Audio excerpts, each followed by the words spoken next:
Hello, this is Chanda Smith-Baker. Today's conversation, I'm so excited about it. It is a conversation with the Susan Taylor. Susan Taylor, the editor-in-chief formerly of Essence. She has moved on to make a tremendous difference in our community across the country with young people and bringing mentorship to them to support their overall success. This was a conversation with a legend. It was just a delight to be with her. I hope you enjoy it and feel my admiration of her work, and her legacy come through. You're listening to Conversations with Chanda, a Minneapolis Foundation podcast that unpacks the community's grittiest, most vexing problems, hosted by Chanda Smith-Baker. I am here in Conversations with Chanda with the Susan Taylor. Thank you so much for being here. You know it's my joy. I've been longing to do this, and here we are. Here we are. We have been committing our lives towards working hard on behalf of our community. And we have listeners that are feeling tired and looking for ways to replenish, to be in connection, to find others that understand what they are navigating in the world. And I just thought we would just start out that way, since we just had a conversation as we entered. I heard you take that deep breath. Are you feeling it like I'm feeling it? You know I am. And what I'm realizing is that we never catch up. Yeah. So I think that's something that we have to hold and discipline ourselves enough to really put at the top of the to-do list, first of all, ourselves, self first. And then what I say to the team at the National Cares Mentoring Movement is self first, and then family, and then community. And you can serve the community through the National Cares Mentoring Movement. But we know if we don't take care of ourselves, we don't serve well. I don't like myself when I'm not, when I'm stressed and overwhelmed, because I'm not kind. I'm not a kind wife. I'm not a kind mother. I'm not a kind friend or a good leader. But it's remembering these things that is really the challenge. We were in a conversation earlier, and there was a brief conversation about the ego. And I hear often folks, particularly that work in the social sector, that say, and that's because that's who I'm around, that say, well, I can't take a time off because who else is going to do the work? And so what you're suggesting here is that you'll be doing the work, but it won't be your best work. It won't be the best work. And I remember something that a woman by the name of Ann Fudge, before your time probably, but Ann was the president of Maxwell House. This is a sister, a black woman, who I was on a spa retreat with. And there we were, they were all around the pool having a good time. And I was on the phone calling in changes. This is before, we had the capacity like of the internet and everything. And I'm calling in changes at the magazine. And she says, what are you doing? And I said, I have to do this work. I said, how do you leave Maxwell House? I'm running a magazine, but you're the president of Maxwell House, the CEO. And she said, if I have to, while I'm on vacation, go back to work and do the work that I really assign to others, then I have the wrong team. I never forgot that. I don't know that it informed my work habits, but it's really true, And so it's really a discipline to know when to pull back and to really schedule time for ourselves to restore. And that's what I'm still working on. I've written about it. I've written 3 books about it, maybe 4, edited hundreds of articles about it. But knowing it and practicing it, 2 different things. Is it in the spirit? In the Spirit was my column that I wrote for 27 of my 37 years at Essence, And a lot of it was about self-care. Yeah, and what led you to Essence? Interesting story for me. I hadn't gone to college after high school. I wanted to be an actress, and so I headed for the theater area and started studying theater and started getting parts. I was on As the World Turns. I had a recurring role, and I was really on and then I ended up doing a film with Mia Farrow and Dustin Hoffman, and then I landed on Broadway, understudying Paula Kelly, the lead actress, in a 3-character play. And I want to tell you, I could never get that inane part in my head. And I remember saying, Lord, if you let me out of this one, I'm going to find my métier, because it's definitely not this, right? Because had she gotten ill, I never, ever would have been able to step onto that stage. So I was the only person who was happy that the play closed on opening night. And with that, I went to beauty school. I was married at the time to a person who had beauty salons. and I started one of the first cosmetics companies for Black women. That led me to Essence Magazine, because women who had journalism degrees weren't interested in writing about anything as mundane, seen at the time, the height of the Black Power movement, 1970, anything as mundane as beauty. So that's how I got my foot in the door at Essence, as the beauty editor, then fashion and beauty editor, and then editor-in-chief. Of all the barriers that you have broken, which are you the most proud of? I didn't understand it fully when it was occurring, but the readers were so excited that I was a single mother. My marriage broke up when my daughter was 6 weeks old. Oh, wow. So here I am, I hadn't gone to Essence yet, but shortly after that, I'm at Essence and, moving the magazine forward in the beauty and fashion area. And I'm raising this daughter. When I became editor-in-chief, I wrote about that a lot, raising her solo and trying to balance and trying to find my way. And women were like, oh my God, that is so incredible that you're doing. It's giving me the courage, and a pathway that leads to my being able to do that as well. So I would say that being a single mother, and I say to my daughter, we survived me, because Lord have mercy, what I didn't know scares me now. But, we moved through.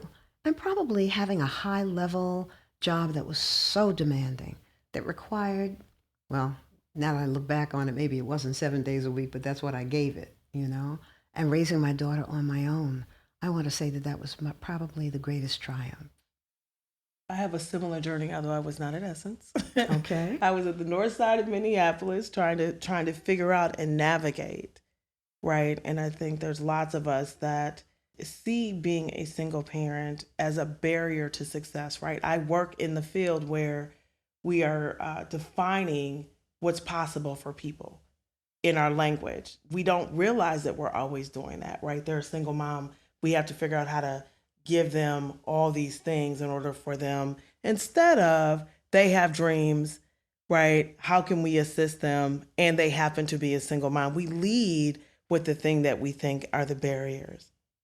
And so thank you for inspiring, because it is the stories and the modeling that I think bring us to those places. It's hard. We can't minimize how difficult it is to not have a partner. That second income, would have been wonderful. Mm-hmm. And having somebody to say, hey, you play with the baby today, or you take her to school. Yeah.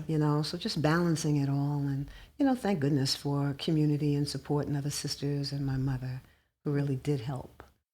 So the article and the modeling, I recently was in the Chief to Chief in Essence, and it was a moment for me. And it was a moment that was very emotional when it came out. And I realized it was because as a young girl, Essence, Ebony, and Jet were it. That is where I got to see the strength of Black women. Essence and Ebony, really. That's how I connected. That's how I got to see what else was beyond the doors that I was living in. And they were staples, and they are staples in our community. Did you realize, not just the importance of the article, but did you realize the importance of Essence as that brand and what it was doing? Because it shaped so many of us. Not at all. Not at all. When you're doing the work, you're doing the work. And there's something about the magazine industry. You always have 3 or 4 issues going at the same time. Mm. So you have the one that you're maybe shooting, the one you're planning, the one you're thinking about, the one that's going to press, and you're moving from one to the other. And I'll tell you something that I do, and congratulations on that wonderful Essence story, that we don't pause to step back and say, this is what I'm building, and hey, this is pretty good. And really enjoy that and celebrate ourselves for it and one another, the team. It's the grind. We're just moving from one thing to another. I don't want to work like that anymore. And I'm really trying to find a way not to. So at Essence, no, we had no idea, the impact we were having. But I have to say that, Marsha Ann Gillespie was the editor-in-chief well, no, she wasn't. When I became editor-in-chief, she had just stepped down. But there was another woman who was there before her, Ida Lewis, who really hired me. And Ida was a phenomenal leader.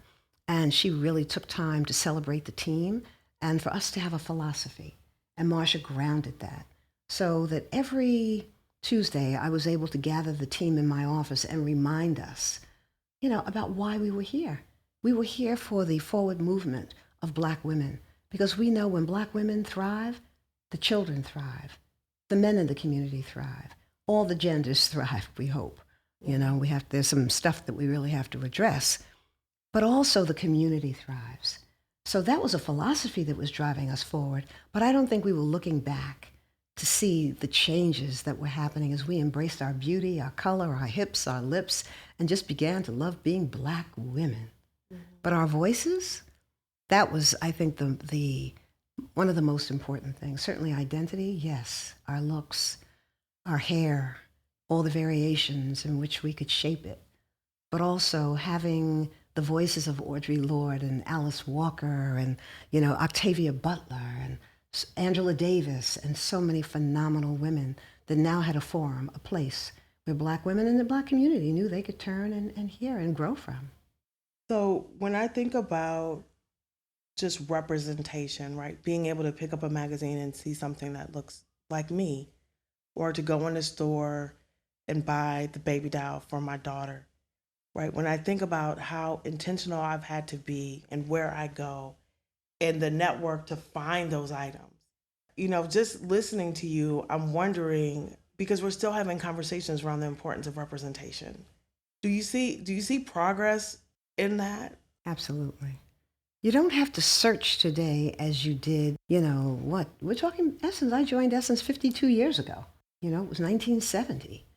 And we had to search for everything, the books. And that's what made Essence really this repository of the things that really Black women, Black people needed. The brothers embraced Essence. You know, of our 8 million readers, I want to say 29% were men, really? Which was stunning. Mm-hmm. And it wasn't, you know, they would fold the cover back and say, oh, you know, I'm not really reading a woman's magazine, but I want to see the pretty women. It was more than that, the content. You know, from the very beginning, there was a philosophy that was moving Essence ahead, and it was a philosophy that might not have been available in the other publications at the time, because Essence could be political in a way that maybe the other magazines were not, you know? But, I mean, John Johnson, Ebony Magazine, the godfather, the grandfather, you know, we were following in his footsteps, in his wake. And there wasn't a time that I went to Chicago that I didn't, you know, try to sit at his knee and learn something. But today you don't have to search for that Black doll. You can go online and find a coterie of them. You don't have to search for Black literature and books that really represent our children well. You don't have to search for somebody to braid your hair. You know, there are braiders everywhere. So it's you know, things have changed a lot. How about in journalism? You know, Patrice on the staff that you just walked by, and she said, I want to know, like, from her perspective, right? Like, have we regressed in terms of journalism, right? Like, we see more, like, social media and the impact. Like, have we regressed? Is the reporting the same quality with the same intention? I want to know. Ask her that question. You know, I would say we have to look in the mirror, because we've not supported Black media in a way that we should have supported it. Ebony Magazine is not publishing a magazine anymore. It's online. Black Enterprise is not publishing a magazine anymore. It's online. And we look at all the Black brands that have bitten the dust. Essence is publishing now bi-monthly, but I hear they're coming back to the monthly. But the cash cow there is really the music festival. So you have, you know, women who are, and men who are phenomenally trained, and they're fine journalists. But do the newspapers, look at the diminution of newspapers. Where are you going to work? And who's going to look at our history and culture and frame our issues if we don't have Black people with some power? You can find us in some places with power, but when you look at journalism as a whole, you're not going to find Black women, Black men in places where they really can dictate what's happening and the perspective. You see that primarily on television. Mm-hmm. No matter what city you're in, you know, as they say, if it bleeds, it leads. And it's always that painful Black story. And we forget that media organizations, television networks, they're businesses. And they make money when eyeballs are trained on them. So we're looking for a different kind of value system that I would say guided Essence. And it also guided Black Enterprise. And it guided Ebony. We were for the community. We are for the community. But outside of our race, the general market media, you're hard pressed to find those that are really for the community. So I think it's there are fewer places where Black people can have real power like we did at Essence and do, but it's such a small staff. It's a much smaller staff. My heart breaks for them that they can't do the trips around the world. I mean, how many times did we go to our motherland? I'm thinking about when Zimbabwe was celebrating its first anniversary. We were there. We were there to report on it. When Winnie and Nelson Mandela, when he walked out of that prison, we were there with journalists. The resources are not there today for Black media to cover those things in a way that we did. And so for the listeners that want to support Black, enterprises, Black business, Black narratives, positive narratives that are happening, they should be investing in resources like Ebony and Essence and Black Enterprise. And local newspapers. Our local Black newspapers. I mean, they're the drum. You want to know what's going on in your community, whether you live there now or not. Yeah, fair point. Yeah, we've got Essence and Insight and North News in our city. Yeah, very fair point. And Caroline Wanga. Yes. Yeah, My she's girl. phenomenal. Yeah. Absolutely phenomenal. So she's now in New York City, and doing a phenomenal job.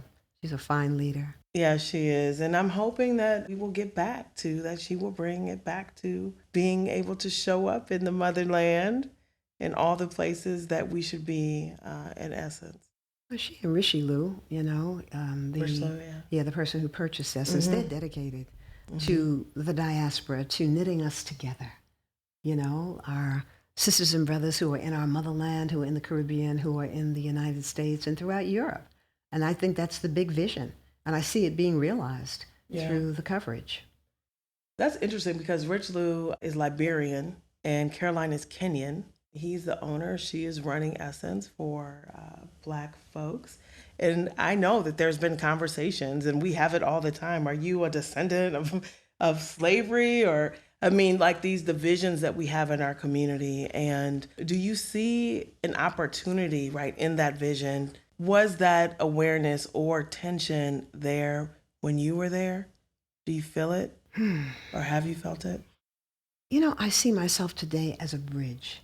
Okay. And I think Essence was that too. It was only the vision of our leaders, those who preceded me and under my leadership too, and the team I was working with, that said, we're going to the motherland. And we're going to shoot fashion in Senegal, and we're going to cover Ghana. So we went to Ghana, which many African Americans see as their homeland, not knowing at that time which countries we came from. And I'll tell you, we took a 16-member crew to Ghana, including stylists and fashion folks and just everybody. Got there with trunks of clothing. I went on a site visit with the photographers, and I'm looking at this magic walking through the streets, people in these boo-boos and these chocolate women with their hands hennaed, and they're sitting on the floor and they have chew sticks in their mouths, cleaning their teeth in the marketplace. And I said, there is nothing that we have in those trunks that can compare with what I'm seeing walking through the streets. We sent the models home, we closed up the trunks, and we photographed the people of Ghana. And then what we did, and this is a consciousness, what we did was we gave the pamphlet, because it was that we created, to the Ghanaians and said, use this as your marketing tool. This is what you want to do. This is how you can give people the incentive to come and visit the country. So it's a consciousness that emerged during the Black Power movement, when I think we began breaking down those barriers. The barrier that I would like to see broken down right now is one of classism. And I do see myself as a bridge. I'm not afraid of my folk in the community. I grew up in the community. I come from the community. And it's my responsibility to help, not even restore, because the community has never thrived in a way that it should, have thrived. We've always been under-resourced. Are you framing that around what Black, like the classism that exists within the Black community? I am. Or the broader community? I am. And meaning that, like, once you have reached a certain class, you are not thinking about what's happening in the urban community? Most of us are not, and this is what I see. I'm saying there's no reason for small nonprofits, not CARES. CARES, we're in 58 cities, including Minneapolis, St. Paul CARES, and we have Darlene and Curtis Bell, they're doing great work. But, to try to get able, stable Black folks to go into schools and teach our young people how to read, only 15%. of black children in the United States of America are reading at or above grade level. 15%. And we're not talking about 15% of those in under-resourced schools. We're talking about across the board. I mean, what are our faith institutions doing? I feel that I shouldn't even be doing this work. If our faith institutions were really monitoring and looking at what's happening, in our school systems, I think they'd be keeping report cards. They would make sure that those who we elect to political office have a what? Have a mandate from the community. This is what our children need. And I don't see that kind of organizing taking place. That doesn't mean it's not taking place anywhere, but I can't think of one underserved, overwhelmed community that has transitioned into full capacity, self-supporting, without it being gentrified and black people being removed. That's what I'm looking for. We don't have to live there. But that's where you emerged from. We have to care about one another. I love the way that Gwendolyn Brooks, the first black person to receive a Pulitzer Prize, said it. She said, "We are each other's keeper. We are each other's harvest. We are each other's magnitude and bond." And that's really what we have to rebuild. Just finally, I think so much of what we had, and we can romanticize what we had in our motherland, but so much was lost. We lost family connections, which mean everything to people of African ancestry and to all people. We lost family, we lost foodways, we lost our names, country of origin, our religion, we lost our children, we lost one another. So I think what we're doing is remaking ourselves, and we have to do it intentionally. You just brought up the spirit of my mother, because my mother growing up would say, community is a place you invest in, not move from. I'll be quoting her. Yes. My mother, and she would say, if you move from there, that's one thing, but you never move from there in your deeds, right? You continue to invest your time in the place that you are from, right? You don't disconnect yourself from the people, right? And no matter how smart, pretty, successful, there's always someone else that has more of those things, and there's someone that would have more if they had the infrastructure and the support and the systems to help them achieve it. Don't ever think of yourself as exceptional. So true. That's profound. Mm-hmm. And don't you long for that our being more bridge-like? Yeah. So this is what we're doing. This community is going to take over that school. Not take over, but we're going to support that school. We're going to make sure that the children have computers, that they have books, that the teachers are not overwhelmed, that they have the training they need. Sometimes not the best teachers, those who are most equipped, are assigned to our schools, in the inner city, sometimes. Then you have those teachers who grew up in that community, who just want to go back and serve, and they are the best. And we know that educators are the most underpaid professionals in the nation. Don't you long to see more able, stable black people be involved in the recovery of our community? We are the most highly educated and privileged black people on earth. What can't we do? And I always say, what's the plan? What is the plan that includes us all? Not just your family, and your family of friends, but what is the plan that will absolutely lift our people out of poverty? This is not nuclear physics. It's possible to do. We could start with education and healthcare. How do we ensure that? I'm not the expert, but here I've dived in through the National Cares Mentoring Movement. Mm-hmm. I didn't even have a great education. So in spaces, I'm feeling insecure. I grew up going to a underserved and overwhelmed school and graduated from high school and didn't go to college immediately. I went back, but I was already the editor-in-chief of the magazine. Yeah. And then on to Union Theological Seminary. I didn't complete the course, but I went, But at least there were people at Essence who really guided me and mentored me. And I remember Marsha Gillespie saying, if you can speak and you can speak, you can write. Oh, I needed to hear that, I don't even know where to go, because part of my question is around having people that are listening understand what it does to be a child in an under-resourced school. Okay. I thought I knew. until I started putting these big size 11s on the ground in our community, not just writing about it, but going into those schools and seeing young people who were leaving shelters to come to school. Young people who didn't have a place for their clothing to be cleaned. Young people who were hearing gunshots all night long, who couldn't sleep well. You know, during the COVID shutdown of schools, there was a lot of conversation about what our children were going to have. There were children who were living in communities that didn't have Wi-Fi service. And we forget about rural people, you know, of every color. But we forget about Black rural people totally, you know. So those young people didn't have computers, didn't have Wi-Fi service, couldn't connect. And what they lost is probably incalculable. But it doesn't mean that it's lost forever. The question is, let's look in the mirror. What is our assignment? That's what I ask myself. And, you know, after Katrina devastated New Orleans, I said to the Essence family, we just can't go back to New Orleans and do what we've done. We have to do something else. And I was on the west coast of, the east coast rather, of Africa, and I just asked the Holy Spirit, what should I do? What should we do? And, you know, the answer came back, mentor. Just get people to go into the communities and encourage our young people, propel them, give them the hope that they need. It's there, but it has to be unearthed. You know, we're not giving anybody anything. We're unearthing what is already there, their brilliance and their talent, and helping them to understand that they matter. Because a lot of young African Americans feel that they are targeted and that they don't matter. Minnesota, it's been tough.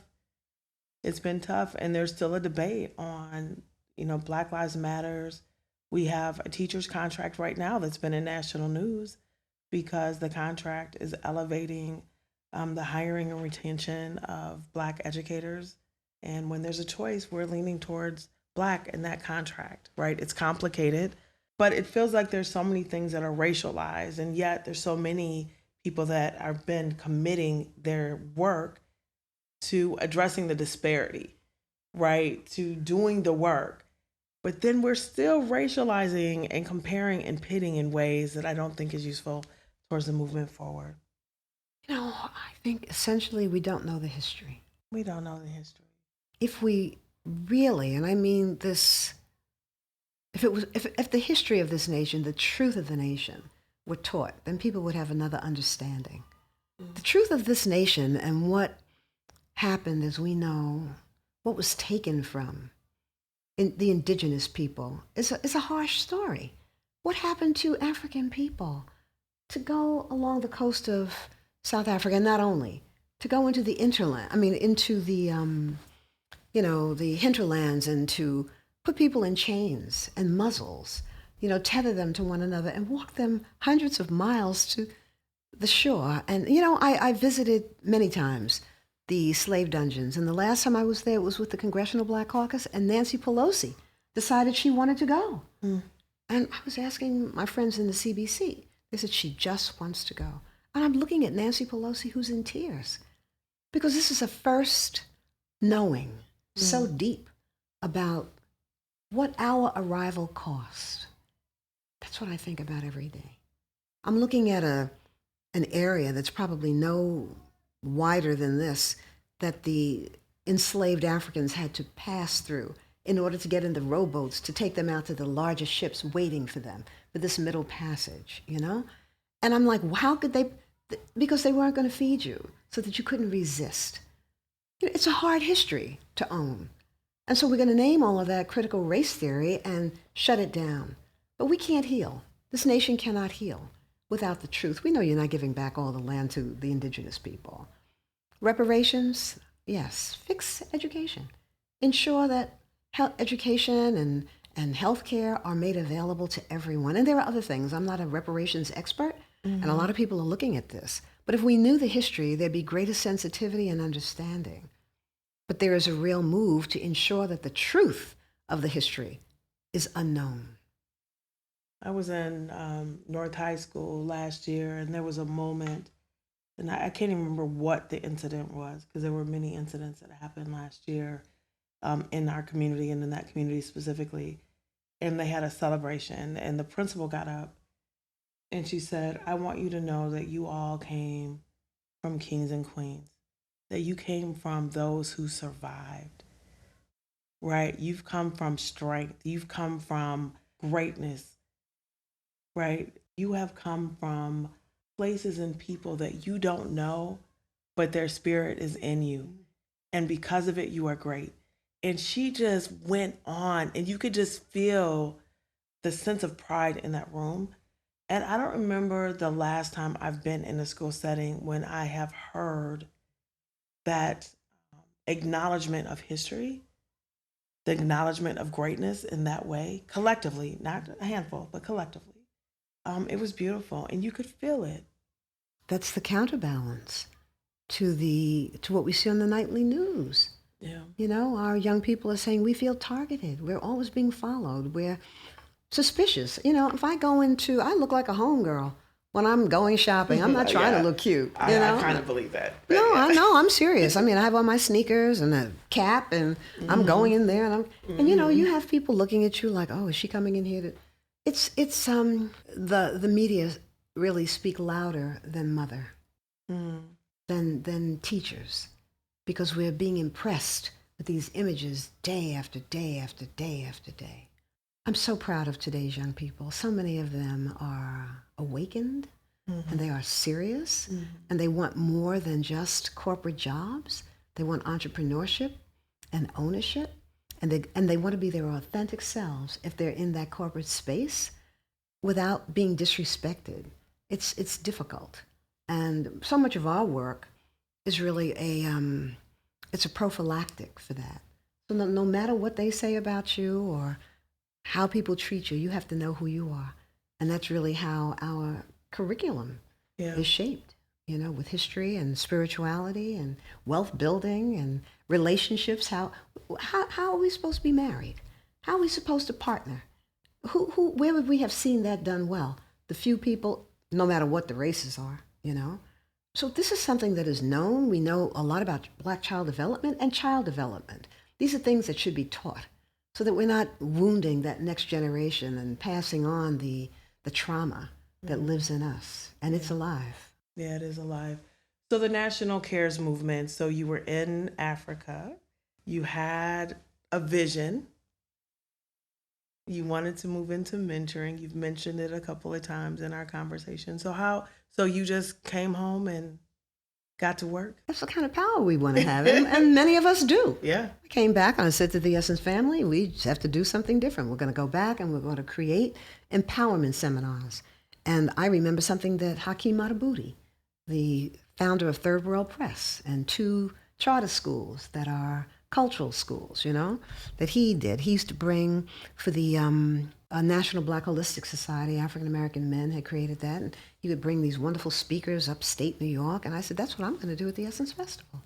I'm going to bring some of the best speakers to speak about the things that we need, spirituality, relationships. Well, I planned it for about 200 people, and 500 showed up on a rainy day. So the next year, I planned it for about 1,000 people, and 3,000 showed up. And what I saw was that we could take men, separate them, send them upstairs, this is in the Montreal Convention Center, and have them talk about the things that they needed and what they were feeling in a safe space, led by men who weren't afraid to cry and feel, which opened the way for our men to do what is so hard for them, and that's to tell the truth about what they're feeling and thinking. And the women would stay, with thousands of women there, and then we'd come back and report on it, journalism, report on it before the larger audience. And those empowerment seminars continue today and have grown to the point where, oh my gosh, there are hundreds of thousands of people who attend. So there's a way, you know, Jesse Jackson used to say, you all understand entertainment. We can entertain and also educate at the same time. And I think that's what has to be figured out. Yeah. Let's talk about the National Cares Movement. It's something that you believe deeply in. I had an opportunity to meet the folks that you're investing in Minneapolis, Darlene Bell and Curtis Bell, and they have fostered many kids. They're incredible. And I guess I felt so familiar with them because I was just familiar with how many young people they've supported in our community. That's who they are. And they shouldn't have to work so hard to get others involved. That's the frustration in this work. I'm not going to be frustrated by it. We have to understand it. We're not asking people to give up their homes or to move folks in and to be adoptive or foster parents like, Darlene and Curtis. But we're saying, can you give an hour a week to just sit with a young person and encourage them? What you said the principal, said to students, to remind them of who they are, to give them a book to read if they're having difficulty reading, to help them, to help them understand maybe what their parents have been through. Because there's a lot of demonization of poor people and poor parents. And people, I can't tell you how many people have said to me, oh my, it's the parents, it's the parents, it's the parents, Oh, it's like, it could have been me. That's all I'm saying. It could have been me. So the National Cares Mentoring Movement, which was founded as Essence Cares at the Essence Music Festival, I couldn't let people use the name Essence. So that's why we named it the National Cares Mentoring Movement. And the first affiliate was in Atlanta. And now there are 58 affiliates across the country, and we do two things. We recruit mentors, we train them, and then deploy them. And we turn no mentor away. We just don't want people who are able and middle class, and those are the folks who typically have time to mentor. We don't want them to look down on young people who may not dress in a way that you find comfortable, whose nails may not be understood by you and hairstyles may be too dramatic, for your taste. But we want our people to be prepared to love them and to ensure that they are given the capacity the capacity that is within them is unearthed so that they can graduate from high school and go off to college or an industrial training program and be self-supporting and live a life that is one that is economically mobile. That's the goal.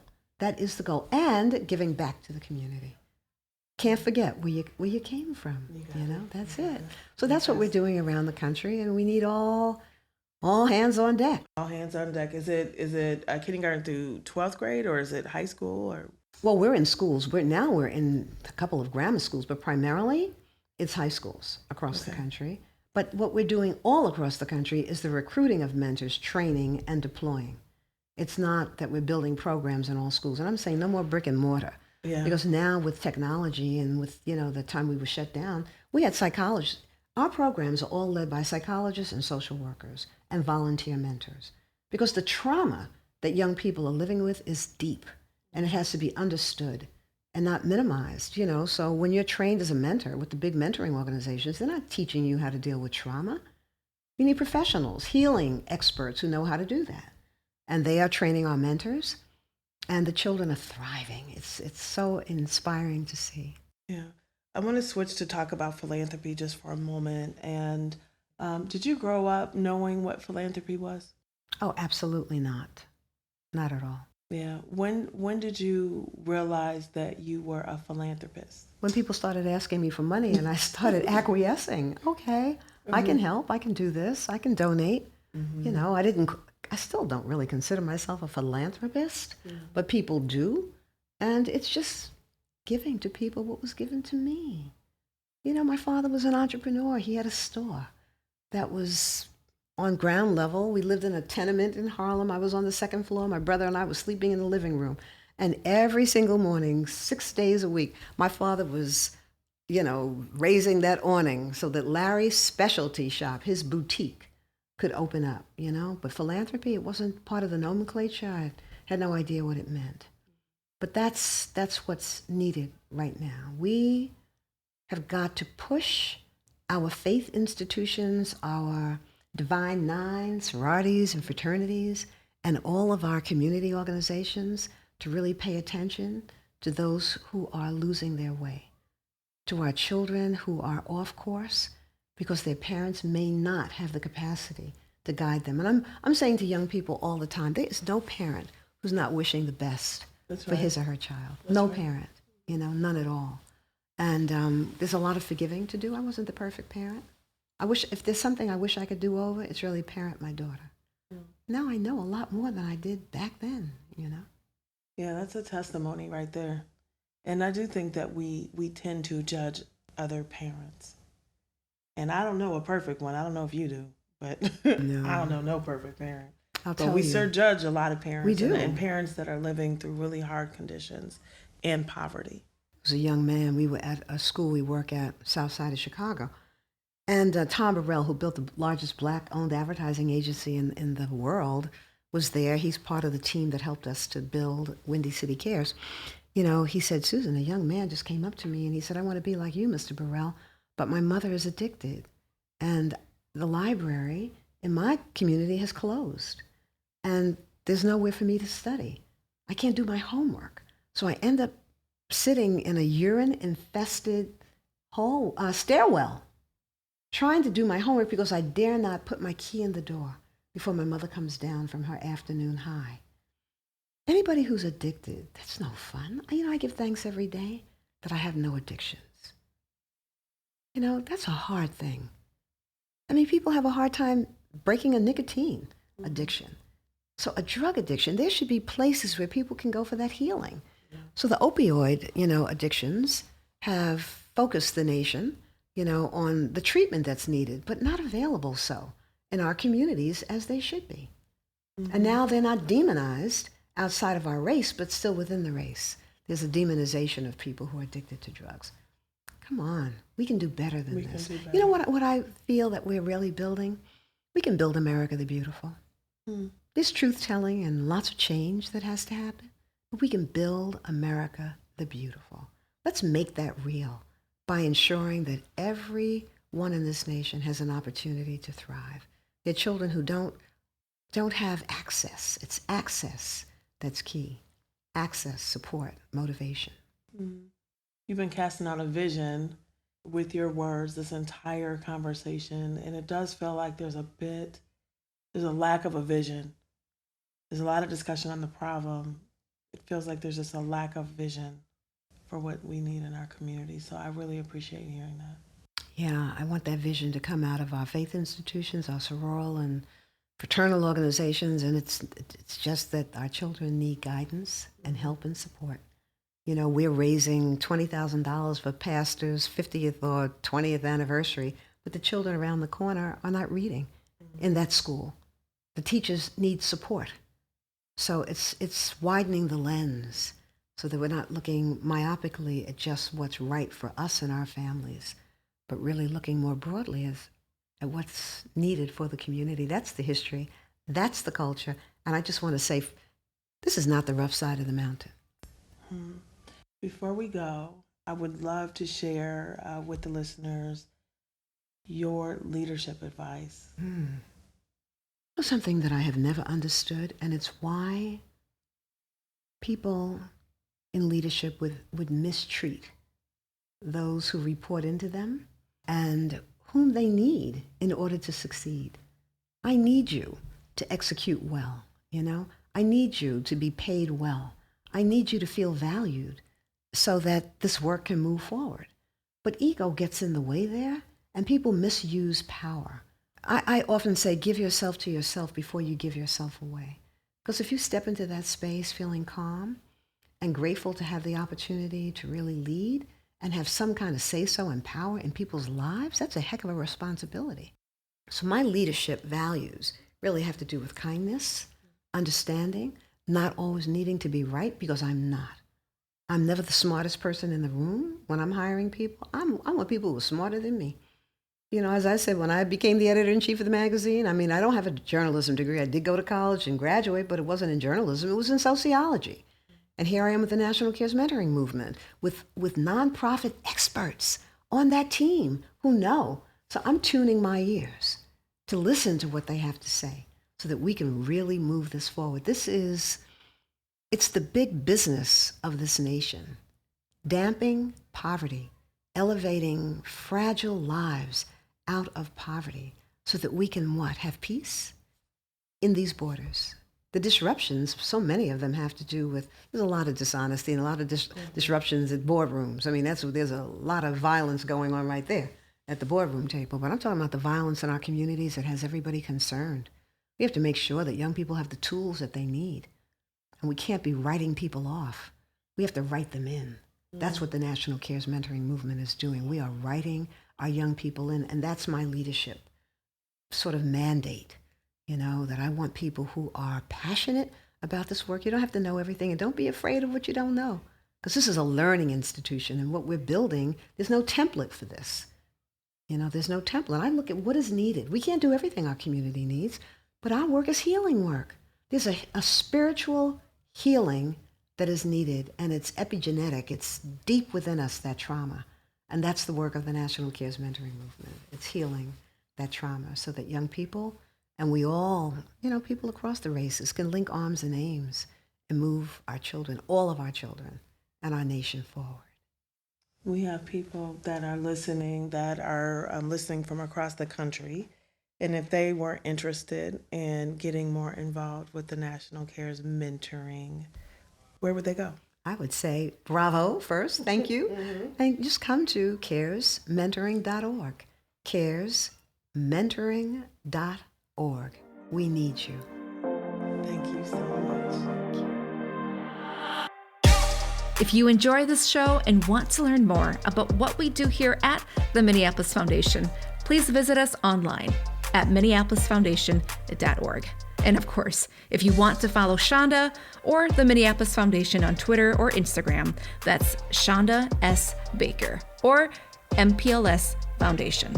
Thank you to Sarah Gilland, John Coco, and Darlene Benjamin. This is Sue Pak-Kienitz from the Minneapolis Foundation. Thanks for listening.